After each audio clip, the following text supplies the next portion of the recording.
Cut into slices of 1 cup strawberry and put into a pan. Add 3 tablespoons of sugar and mix it. Keep it aside for 30 to 40 minutes. After 30 minutes, strawberries will release the water. Keep it on medium to low flame and cook for 7 minutes or until get thick. Keep it aside. Add whipped cream in mixing bowl. Whip on medium for about 4 to 5 minutes or until stiff peaks start to form. Add 1/2 cup strawberry puree and whisk it.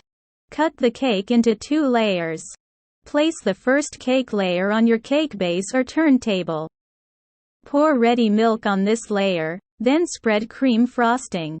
Lay the cooked strawberries evenly and nicely over the cream. Continue this process for other layers. Take a piping bag and fit the nozzle and fill with whipped cream. You can finish off the cake by piping cream on the top. And make square edges. Fill these edges with cooked strawberries.